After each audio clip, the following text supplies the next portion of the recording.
유사는 형식대로 해야지.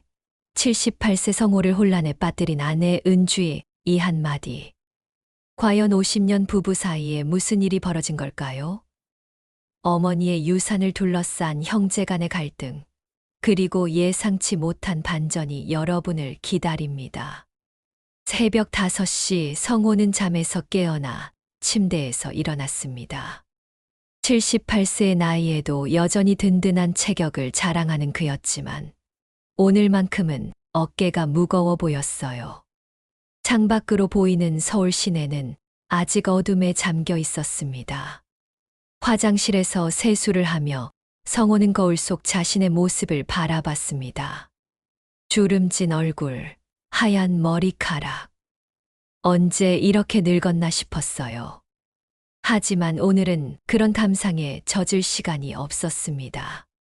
여보, 일어나세요. 준비해야죠.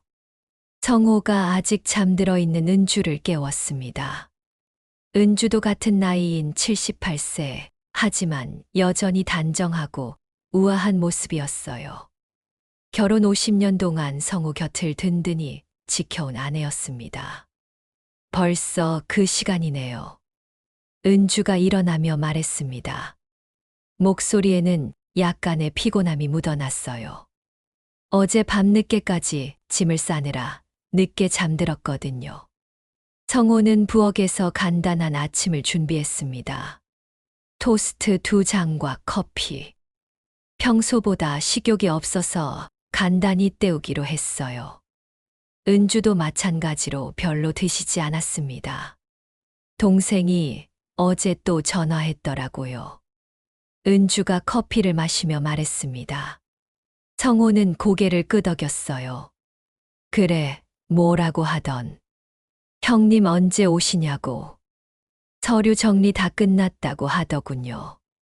성호는 깊게 한숨을 쉬었습니다. 어머니가 떠나신 지 벌써 3달. 그동안 동생은 혼자서 모든 뒷정리를 해왔습니다. 병원비 정산부터 시작해서 각종 관공서 업무, 집 정리까지 말이에요. 정말 미안해. 형으로서 너무 무책임했어. 성호의 목소리에는 깊은 죄책감이 묻어났습니다. 어머니의 마지막 몇 년 동안 제대로 돌봐드리지 못했다는 생각이 계속 마음을 짓눌렀거든요. 그래도 지금이라도 가는 거 아니에요. 도련님도 이해할 거예요. 은주가 위로하듯 말했습니다. 하지만 성호의 마음은 여전히 무거웠어요. 아침 6시 30분 두 사람은 집을 나섰습니다. 아직 어두운 새벽이었지만 고속도로 정체를 피하려면 일찍 출발해야 했거든요. 성호가 운전석에 앉고 은주가 조수석에 자리를 잡았습니다. 가방 다 챙겼죠? 네, 확인했어요. 성호가 시동을 걸었습니다. 엔진 소리가 조용한 새벽을 깨뜨렸어요. 아파트 지하주차장을 빠져나와 메인 도로로 향했습니다. 서울 외곽을 벗어나면서 하늘이 조금씩 밝아지기 시작했습니다. 성호는 라디오를 켰다가 다시 껐어요. 오늘은 왠지 조용히 가고 싶은 기분이었거든요. 도련님이 정말 고생 많이 했을 거예요. 은주가 창밖 풍경을 보며 말했습니다. 고속도로 양쪽으로는 아직 앙상한 나무들이 지나가고 있었어요. 그러게 어머니 간병하는 것도 쉽지 않았을 텐데. 성호는 동생을 생각하며 마음이 무거워졌습니다. 동생은 결혼 후에도 계속 고향에 남아서 어머니를 모셨거든요. 반면 성호는 서울에서 직장 생활을 하며 편안하게 살았습니다. 우리가 좀 더 자주 내려갔어야 했는데 그때는 어쩔 수 없었잖아요. 직장도 있고 아이들 키우느라 바빴고. 은주의 말이 맞긴 했지만 그래도 성호는 후회스러웠어요. 어머니가 살아계실 때 더 효도할 걸 그랬습니다. 고속도로 휴게소 하나를 지나갈 때쯤 해가 완전히 떠올랐습니다. 3월의 따뜻한 햇살이 차창을 통해 들어왔어요. 성호는 선바이저를 내렸습니다. 날씨는 좋네요. 은주가 말했습니다. 정말 맑고 화창한 날이었어요. 어머니도 이런 날씨를 좋아하셨을 텐데 그런 생각이 들었습니다. 두 번째 휴게소를 지나면서 은주가 가방에서 물통을 꺼냈습니다. 뚜껑을 돌리며 천천히 입을 열었어요. 그런데 여보, 유산은 당연히 형식대로 해야지. 그 순간 성호의 손이 스티어링 휠을 꽉 쥐었습니다.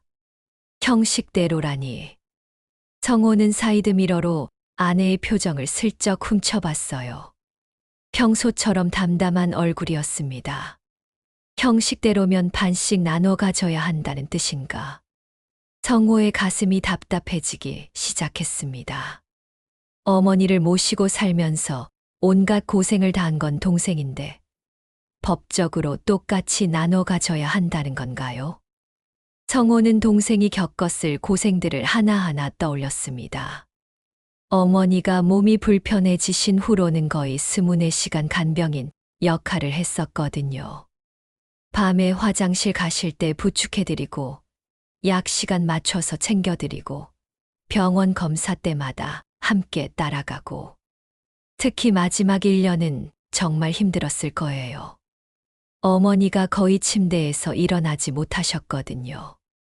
동생과 동생 아내가 교대로 돌봤을 텐데 얼마나 지쳤을까요? 형식이라는 게 뭘 말하는 거야? 성호가 조심스럽게 물었습니다. 목소리에는 약간의 긴장이 묻어났어요. 은주는 창밖의 들판을 바라보며 대답했습니다. 아, 그냥 절차 말이야. 서류 정리하고 그런 것들 말입니다. 하지만 성호는 아내의 진심을 의심하기 시작했습니다. 결혼 50년을 함께 살았지만 돈 문제만 나오면 사람이 달라지는 경우를 주변에서 너무 많이 봤거든요. 이웃집 김 씨 부부 이야기가 떠올랐습니다. 김 씨 아버지가 돌아가신 후 형제들 사이에 상속 분쟁이 일어났었거든요. 평소에 그렇게 사이좋던 형제들이 법정까지 가게 됐다는 이야기를 들었을 때 성호는 깜짝 놀랐었어요. 직장 동료였던 박 과장도 마찬가지였습니다. 부모님 유산 문제로 형제들과 관계가 완전히 틀어져서 명절에도 만나지 않는다고 했었죠. 그때는 남의 일이라고 생각했는데 이제 자신의 일이 될 줄이야. 설마 은주도 그런 생각을 하는 건 아니겠지. 성호는 속으로 한숨을 쉬었습니다. 하지만 불안한 마음은 쉽게 가라앉지 않았어요. 아무리 가족이라도 돈 문제 앞에서는 누구나 변할 수 있다는 걸 너무 많이 봐왔거든요. 동생이 얼마나 힘들게 어머니를 모셨는지 성호는 잘 알고 있었습니다. 밤낮 없이 병원을 오가고 약 챙겨드리고 식사까지 직접 준비해드렸어요. 어머니가 몸이 불편하시던 마지막 1년 동안은 거의 간병인 역할까지 했었거든요. 게다가 동생은 그 과정에서 자신의 일도 포기해야 했습니다. 원래 작은 사업을 하고 있었는데 어머니 간병 때문에 제대로 신경 쓸 수가 없었거든요. 결국 사업도 정리하고 어머니 돌봄에만 전념했었어요. 반면에 성호는 어떠했나요? 한 달에 한 번 안부 전화, 명절 때 하루 이틀 잠깐 내려가는 게 전부였습니다. 물론 서울에서 사는 것도 쉽지 않았지만 동생에 비하면 턱없이 부족했던 게 사실이었어요. 동생한테 정말 미안하다. 성호가 중얼거렸습니다. 은주는 고개를 끄덕이며 말했어요. 그래도 이제라도 내려가는 거잖아요. 도련님도 이해할 거예요. 하지만 성호의 마음은 편하지 않았습니다. 특히 은주의 형식대로 발언이 계속 마음에 걸렸거든요. 혹시 아내도 법적 지분을 주장하려는 건 아닌지, 그런 생각이 머릿속을 계속 맴돌았습니다. 고속도로를 달리면서 성호는 어머니의 마지막 모습을 떠올렸습니다. 지난번 명절에 봤을 때도 많이 야위어 보이셨는데 그때가 마지막이 될 줄은 몰랐어요. 어머니는 항상 자식들 걱정만 하셨습니다. 성호야, 서울 생활 힘들지 않니? 은주야, 몸은 괜찮고. 항상 자식들과 며느리 걱정부터 하시는 분이셨어요. 정작 본인이 아픈 것도 잘 말씀 안 하셨죠. 동생이 나중에 전해준 이야기로는 어머니가 마지막까지도 성호 걱정을 하셨다고 했습니다. 차창 밖으로 익숙한 시골 풍경들이 지나가기 시작했습니다. 논밭, 작은 마을들, 구불구불한 시골길. 어린 시절을 보낸 고향이 가까워지고 있다는 신호였어요. 성호는 어린 시절을 떠올렸습니다. 형제 둘이서 뛰어놀던 마을, 어머니가 부르시던 저녁 밥상, 아버지와 함께 논일을 도왔던 기억들. 모든 게 먼 옛날 같았어요. 저기 보이는 게 우리 동네네. 성호가 앞쪽을 가리키며 말했습니다. 멀리 산등성이 너머로 익숙한 마을이 보였거든요.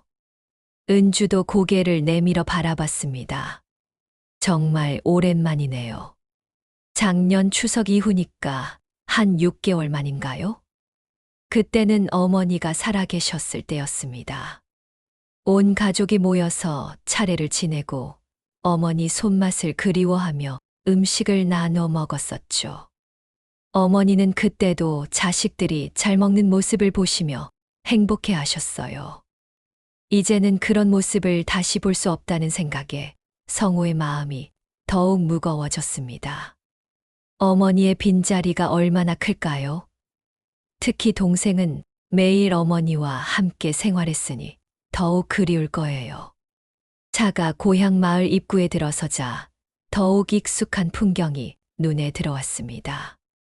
구불구불한 시골길, 논밭 사이로 이어진 좁은 도로. 성호는 브레이크를 살짝 밟으며 속도를 줄였어요. 마을 사람들이 성호의 차를 알아보고 손을 흔들었습니다.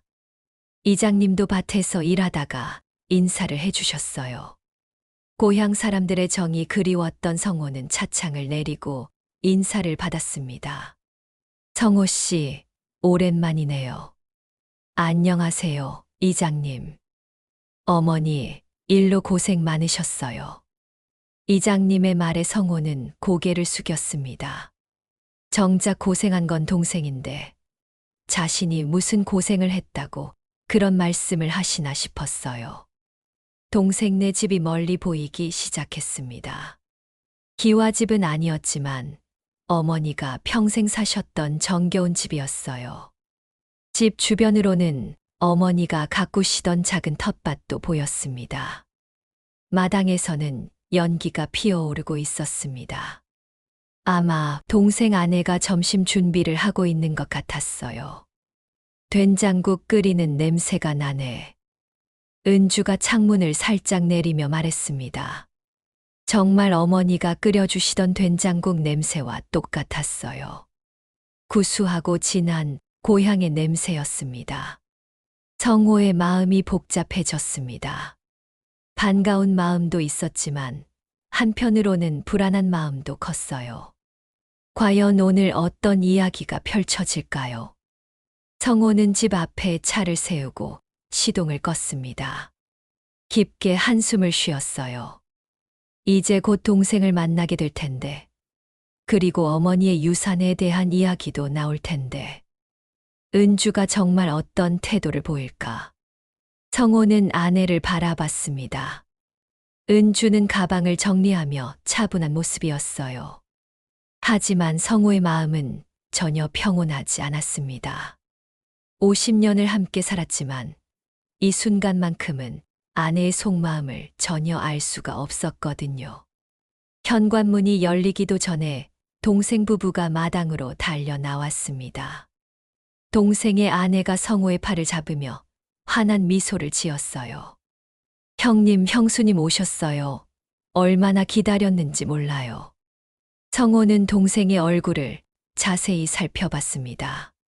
3개월 전 어머니 장례식 때보다 더 야위어 보였어요. 눈가에는 주름이 더 깊어졌고 머리카락도 하얗게 샌 부분이 늘어났습니다. 어머니를 보내드리고 혼자서 모든 일을 처리하느라 얼마나 힘들었을까 싶었죠. 정말 고생 많았다. 성호가 동생 어깨를 토닥이며 말했습니다. 목소리에는 진심 어린 미안함이 담겨 있었어요. 동생은 쓴웃음을 지으며 고개를 저었습니다. 무슨 고생이에요. 당연한 일을 했을 뿐인걸요.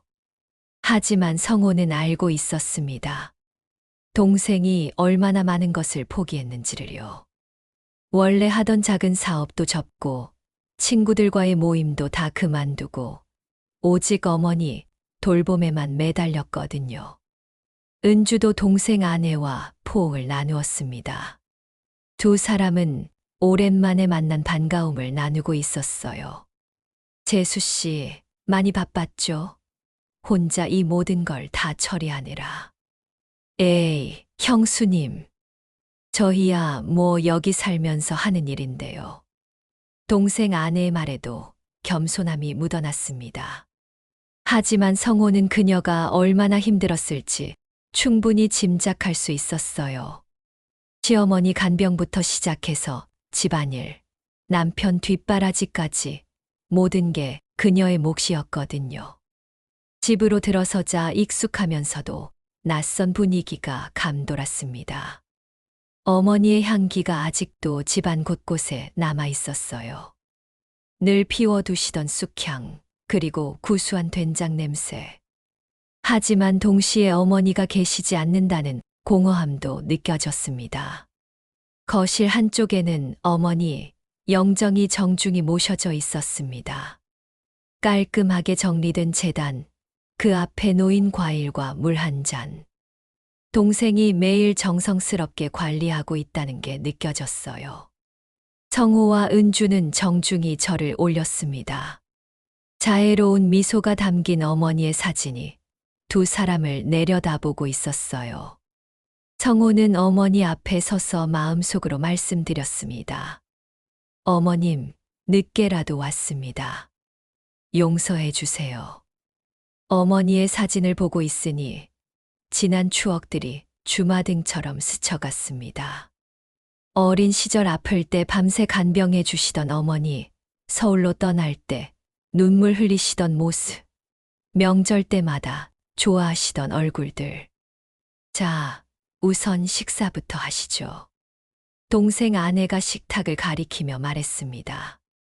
상에는 정성스럽게 준비한 음식들이 놓여 있었어요. 된장국, 깨신무침, 콩나물무침, 김치찌개, 갈치조림까지. 정말 어머니가 즐겨 만드시던 것들이었습니다. 이 모든 걸 언제 준비했어요? 새벽부터 준비하셨나 봐요. 은주가 감탄하며 물었습니다. 동생 아내는 수줍게 웃었어요. 어머님이 좋아하시던 것들로 준비했어요. 형님들 오신다고 하니까 어머님이 기뻐하실 것 같아서요. 성호는 숟가락을 들고 된장국을 한 입 떠먹었습니다. 어머니가 끓여주시던 그 맛 그대로였어요. 동생 아내가 어머니의 손맛을 그대로 이어받았구나 싶었습니다. 정말 어머니 맛이네. 고마워, 재수 씨. 성호의 말에 동생 아내는 더욱 수줍어했습니다. 어머님께서 요리하시는 걸 옆에서 많이 봐서요. 그래도 어머님 맛엔 한참 못 미치죠. 식사를 하는 동안 가족들은 어머니 생전 이야기를 나눴습니다. 어머니가 마지막까지도 성호와 은주 걱정을 하셨다는 이야기, 손자 손녀들 소식만 들어도 얼굴이 환해지셨다는 이야기들. 어머님이 정말 자랑스러워 하셨어요. 성호 형님이 서울에서 큰 회사 다니면서 성공했다고. 동생의 말에 성호는 부끄러워졌습니다. 어머니께는 항상 잘 나가는 아들로만 보이고 싶어서 힘든 얘기는 하지 않았거든요. 실제로는 정년 퇴직 후 경제적으로도 빠듯하게 살고 있었는데 말이에요. 성공이 뭐 별거 있나. 그냥 평범하게 살았을 뿐이야. 그래도 형님은 서울에서 잘 사셨잖아요. 저희는 여기서 농사만 짓고 살았는데. 동생의 말에는 자신을 낮추는 듯한 어조가 있었습니다. 하지만 성호는 오히려 동생이 더 대단하다고 생각했어요. 고향을 떠나지 않고 부모님을 끝까지 모신 것, 그게 얼마나 어려운 일인지 알았거든요. 아니야. 내가 훨씬 잘한 거야. 어머니 끝까지 모신 것 정말 대단해. 성호의 진심 어린 말에 동생은 잠시 할 말을 잃었습니다. 그동안 혼자 감당해온 무거운 짐들이 한꺼번에 떠오르는 것 같았어요. 어머님이 마지막에 하신 말씀이 뭔지 아세요? 동생이 젓가락을 내려놓고 말했습니다. 성호는 귀를 기울였어요. 형제끼리 우애 있게 지내라고 하셨어요. 그게 마지막 당부였습니다.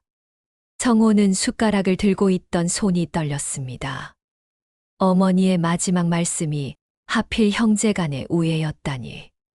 지금 이 상황에서 그 말씀이 더욱 무겁게 다가왔어요. 그런 말씀을 하셨구나. 성호는 중얼거렸습니다. 어머니는 마지막까지도 가족의 화합을 걱정하셨던 거였어요. 혹시 상속 문제로 형제가 다툴까봐 그런 당부를 하신 건 아닐까요? 식사가 끝나고 가족들은 거실에 앉아 차를 마시기 시작했습니다. 동생이 어머니가 즐겨 드시던 현미차를 우려내는 동안 조용한 시간이 흘렀어요. 성호는 마음이 점점 무거워지는 걸 느꼈습니다. 거실에서 바라본 마당에는 어머니가 가꾸시던 작은 꽃밭이 보였습니다. 봄이라 새순들이 돋아나고 있었지만 주인이 없어서인지 예전만큼 생기가 없어 보였어요. 어머님이 그 꽃밭을 정말 아끼셨는데. 은주가 창밖을 바라보며 말했습니다. 어머니는 몸이 불편해지신 후에도 휠체어를 타고 나가서 꽃들을 돌보셨거든요. 네, 마지막까지도 꽃들 걱정을 하셨어요. 물 줘야 한다고, 잡초 뽑아야 한다고. 동생 아내의 말에 모든 사람이 잠시 조용해졌습니다. 어머니의 빈자리가 더욱 크게 느껴지는 순간이었어요. 차를 마시며 이런저런 이야기를 나누던 중 성호는 동생의 표정이 점점 진지해지는 걸 느꼈습니다. 뭔가 중요한 말을 하려는 것 같았어요. 형님. 동생이 찻잔을 내려놓으며 조심스럽게 말을 꺼냈습니다. 성호의 등에 긴장이 흘렀어요. 드디어 온다. 바로 이 순간이었습니다. 사실 형님을 부른 이유가 따로 있어요. 동생의 목소리는 평소보다 낮았습니다. 성호는 은주를 슬쩍 바라봤어요. 아내는 차를 마시며 아무런 표정 변화 없이 앉아 있었습니다. 어머님 재산 정리하는 일 말입니다. 드디어 나왔습니다. 성호가 그토록 걱정했던 그 순간이 말이에요. 심장이 쿵쾅거리기 시작했습니다. 손바닥에도 땀이 촉촉히 맺혔어요. 동생이 찻잔을 두 손으로 감싸며 계속했어요. 지난 3개월 동안 혼자 정리하느라 정말 복잡했어요. 땅 문서며 집 등기며 은행 적금이며. 성호는 목이 바짝 말랐습니다. 입안이 텁텁해지더니 말이 나오지 않았어요. 50년을 함께 산 아내지만 지금 이 순간만큼은 은주가 어떤 말을 할지 전혀 예상할 수 없었습니다. 생각보다 정리할 게 많더라고요. 어머님이 평생 차곡차곡 모아두신 것들이. 동생이 옆방에서 커다란 서류 봉투를 가져왔습니다. 두툼한 봉투 2개였어요. 하나는 부동산 관련 서류들, 다른 하나는 금융 관련 서류들이 들어있는 것 같았습니다. 이게 다 어머님 것들이에요. 동생이 봉투를 탁자 위에 놓으며 말했습니다. 성호는 그 봉투들을 바라보며 복잡한 심정이 들었어요. 저 안에 어머니의 평생이 담겨 있다는 생각이 들었거든요. 집 등기증도 있고, 뒷뜰반 문서도 있고, 앞마당 대지 문서도 있어요. 그리고 적금이 몇 개 더 있더라고요. 동생이 서류들을 하나씩 설명했습니다. 성호는 어머니가 이렇게 많은 걸 모으고 계셨는지 몰랐어요. 평소에 검소하게 사셨는데 알고 보니 꽤 많은 재산을 가지고 계셨던 거였습니다. 어머님이 얼마나 절약하며 사셨을까요? 이 모든 걸 다 모으시려면. 은주가 감탄하며 말했습니다. 정말 그랬어요. 어머니는 평생 자신을 위해서는 돈을 거의 쓰지 않으셨거든요.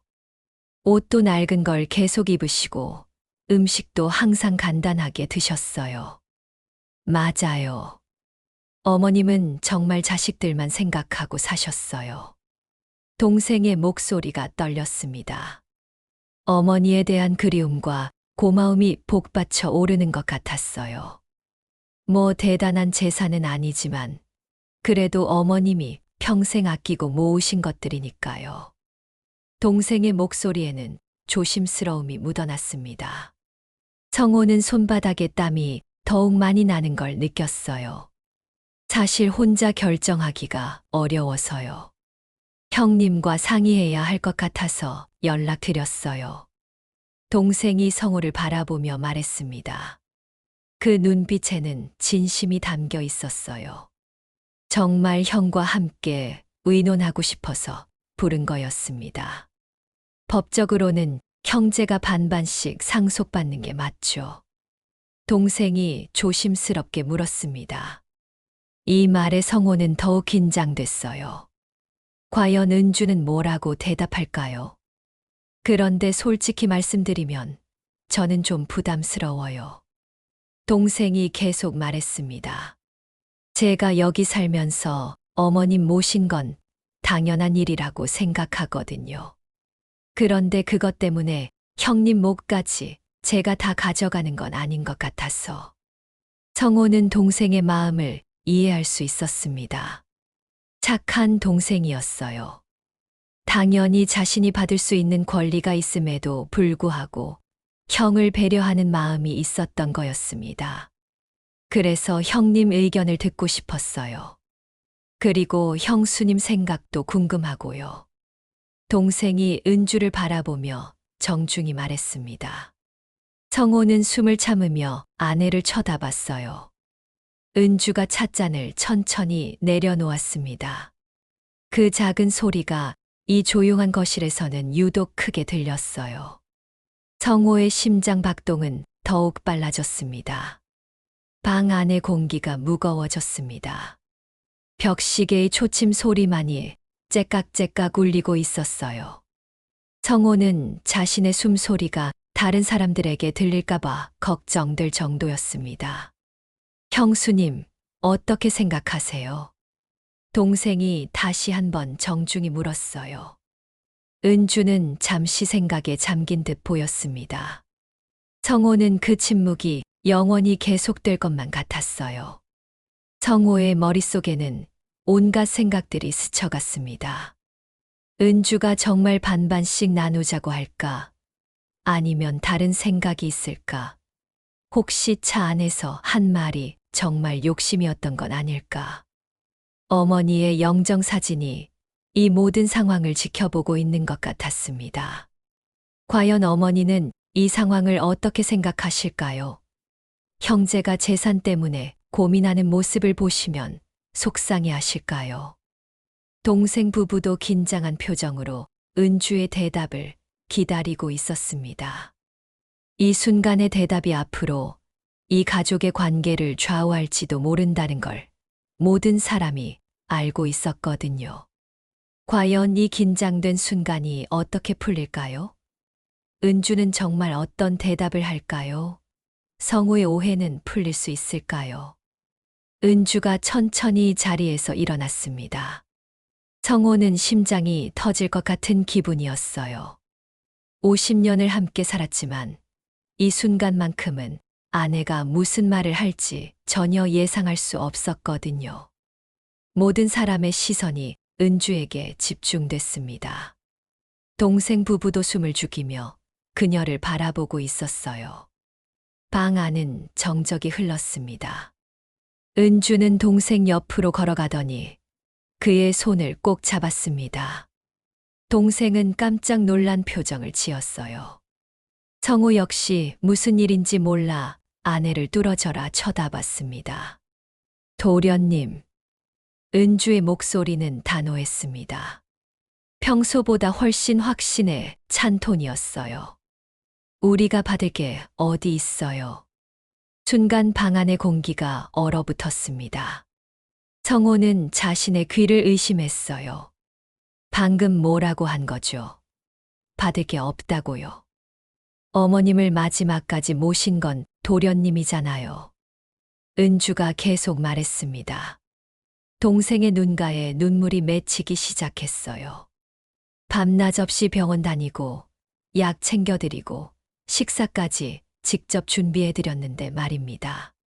청호는 충격에 빠져 아무 말도 할 수 없었습니다. 차 안에서 은주가 한 말의 진짜 뜻을 이제야 깨달았거든요. 형식대로라는 건 법적 절차는 밟되 진짜 받을 사람은 따로 있다는 뜻이었던 겁니다. 형수님, 그게 무슨 말씀이세요? 동생이 당황하며 말했습니다. 은주는 고개를 저으며 더욱 단호하게 답했어요. 형식적인 절차야 필요하겠지만 진짜 받아야 할 사람은 따로 있죠. 은주가 동생의 손을 더욱 꽉 잡았습니다. 그녀의 눈에는 확신이 가득했어요. 우린 서울에서 편하게 살면서 뭘 했나요? 한 달에 한 번 안부 전화가 전부였잖아요. 청호는 얼굴이 빨갛게 달아오르는 걸 느꼈습니다. 자신이 얼마나 어리석었는지 깨닫게 되었거든요. 50년을 함께 산 아내를 의심했다니 이보다 부끄러운 일이 어디 있을까요? 도련님이 얼마나 힘드셨을까요? 은주가 동생을 바라보며 말했습니다. 어머님 몸이 불편해지신 후로는 거의 간병인 노릇을 하셨잖아요. 밤에 깨서 화장실까지 부축해드리고 약 시간 맞춰서 챙겨드리고. 동생은 눈물을 글썽이며 고개를 숙였습니다. 그동안의 고생이 주마등처럼 스쳐가는 것 같았어요. 게다가 사업도 정리하셨잖아요. 어머님 돌봄에 집중하려고. 은주의 말에 성호는 더욱 죄송한 마음이 들었습니다. 동생이 자신의 일을 포기하면서까지 어머니를 모셨다는 걸 알고 있었거든요. 형수님 말씀이 맞습니다. 성호가 벌떡 일어나며 말했습니다. 목소리는 떨렸지만 확신에 차 있었어요. 나도 같은 생각이야. 어머니 재산은 당연히 내가 가져야 해. 성호는 그동안 자신이 얼마나 잘못 생각하고 있었는지 깨달았습니다. 은주는 처음부터 동생에게 모든 걸 양보할 생각이었던 거였어요. 그런데 남편인 자신이 아내를 욕심쟁이로 오해했다니. 동생이 황급히 손을 저었습니다. 눈물이 뺨을 타고 흘러내렸어요. 형님, 그게 무슨 말씀이에요? 법적으로는 반반씩 나눠 가져야 하는 거 아닌가요?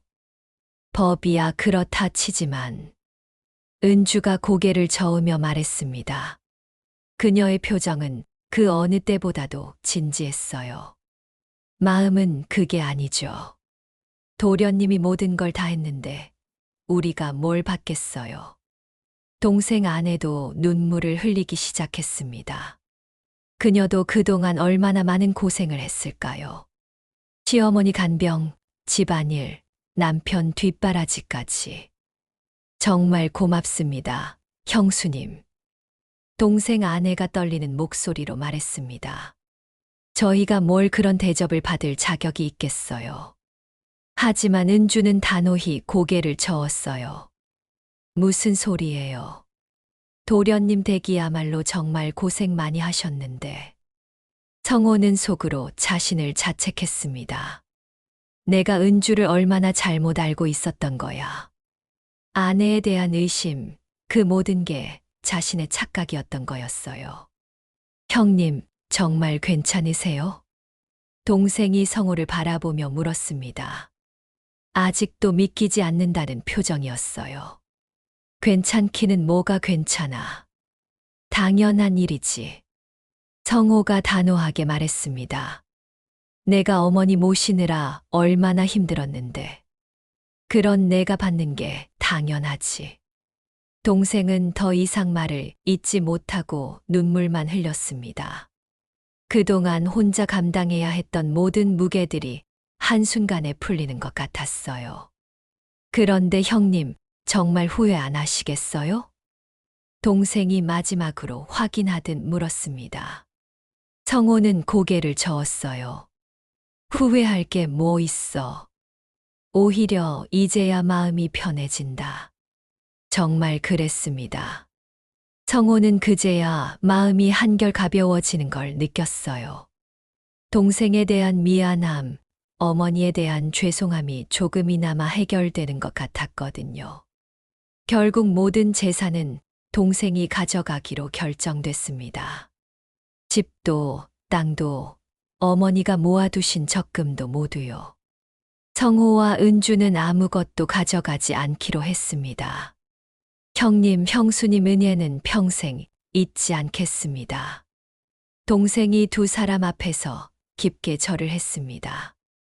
성호는 동생을 일으켜 세우며 말했어요. 무슨 은혜야. 내가 받아 마땅한 걸 받는 거지. 동생 아내도 은주의 손을 잡고 울었습니다. 형수님, 정말 어떻게 감사드려야 할지 모르겠어요. 뭘 그런 말씀을 해요. 우리야말로 도련님 댁에 고마워해야죠. 가족들은 서로 껴안으며 울었습니다. 어머니의 영정 앞에서 벌어진 이 광경을 어머니도 하늘에서 보고 계실 것 같았어요. 아마 흐뭇해하고 계실 거예요. 어머님도 기뻐하고 계실 거야. 성호가 어머니 사진을 바라보며 말했습니다. 형제가 서로 양보하고 이해하는 모습을 보시면 정말 좋아하실 거예요. 오후가 되어서야 성호와 은주는 서울로 돌아갈 준비를 했습니다.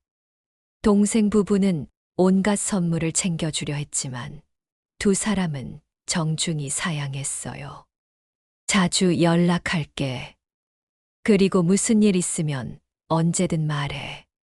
성호가 동생과 작별 인사를 나누며 말했습니다.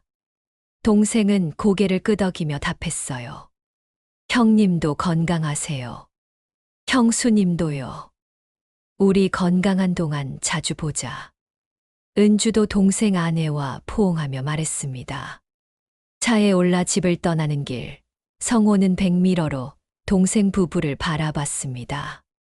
두 사람은 마당 끝까지 나와서 손을 흔들고 있었어요.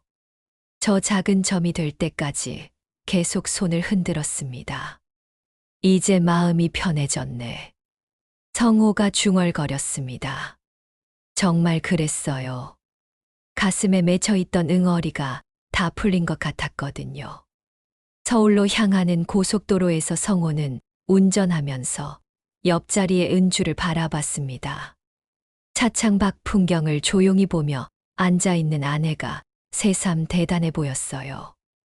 겉으로는 무심해 보여도 속마음은 누구보다 깊고 따뜻한 사람. 그런 은주와 함께 늙어가는 게 얼마나 든든한지 새삼 느꼈습니다. 고마워, 여보. 성호가 조용히 말했습니다. 은주는 고개를 돌려 남편을 바라보며 빙긋 웃었어요. 뭘 고마워해요. 당연한 일을 했을 뿐인데. 아니야. 나는 너를 오해했어. 차 안에서 형식대로 하자고 했을 때 말이야. 성호는 솔직하게 털어놓았습니다. 은주가 작게 웃었어요. 그런 줄 알았어요. 여보 표정을 보니까 뭔가 이상하더라고요. 성호는 부끄러워서 얼굴이 빨개졌어요. 아내는 진작에 자신의 오해를 알고 있었던 거였습니다. 50년을 함께 살았는데도 아직 나는 당신을 제대로 모르는 것 같아. 괜찮아요. 사람이 원래 그런 거 아니겠어요? 은주의 너그러운 말에 성호는 고개를 끄덕였습니다. 78세의 배운 교훈이었어요. 사람은 쉽게 판단할 게 아니라는 것, 특히 가장 가까운 사람일수록 더욱 그렇다는 걸 말이죠.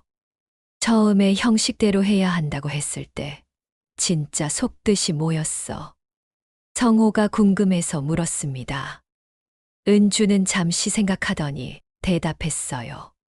절차는 절차대로 밟되 결국 받을 사람은 정해져 있다는 뜻이었죠. 그럼 처음부터 동생한테 다 주려고 했던 거야? 당연하죠. 그분이 모든 걸 다 했는데 우리가 뭘 받겠어요. 성호는 아내의 마음이 얼마나 넓고 깊은지 새삼 깨달았습니다. 자신은 의심하고 걱정하고 있을 때 은주는 이미 모든 걸 정리하고 있었던 거였어요. 어머니도 기뻐하실 거야. 형제가 우애 있게 지낸다고 해서. 성호가 중얼거렸습니다. 은주도 고개를 끄덕이며 말했어요. 그럼요. 어머님이 가장 원하셨던 거니까요. 마지막에 형제 우애 얘기하셨다면서. 정말 어머니다워. 성호는 어머니의 마지막 당부를 떠올렸습니다. 형제끼리 우애 있게 지내라. 오늘 이 일로 그 당부를 지킬 수 있게 되어 다행이었어요. 차는 석양을 등지고 서울을 향해 달려갔습니다. 하늘이 붉게 물들어가는 아름다운 저녁이었어요. 성호의 마음은 그 어느 때보다 평온했습니다. 아내에 대한 오해도 풀렸고 형제 간의 갈등도 해결됐고 무엇보다 어머니의 마지막 당부를 지킬 수 있었거든요. 어머니도 하늘에서 안심하고 계실 것 같았어요. 이제야 진짜 어른이 된 기분이야. 성호가 혼잣말처럼 중얼거렸습니다. 은주가 웃으며 답했어요. 78세의 배우는 교훈도 있는 거죠. 정말 그랬습니다. 나이가 들어도 배울 게 있다는 걸, 가족이란 무엇인지, 진정한 사랑이 무엇인지 새삼 깨닫게 된 하루였습니다. 앞으로는 더 자주 내려가자. 성호가 말했습니다. 동생이 외롭지 않게 자주 찾아가고, 어머니 산소도 자주 가고. 좋은 생각이에요. 은주도 동의했습니다. 앞으로는 정말 형제간에 더 자주 만나서 우애를 다져야겠다는 생각이 들었어요. 서울 시내가 가까워지면서 네온사인들이 하나둘 켜지기 시작했습니다. 도시의 불빛들이 반짝이는 아름다운 밤이었어요. 성호와 은주는 조용히 집으로 향했습니다. 마음은 한결 가벼워졌고 서로에 대한 믿음도 더욱 깊어졌어요. 78세에 느끼는 새로운 행복이었습니다. 채널의 응원이 필요합니다. 구독과 좋아요 부탁드립니다.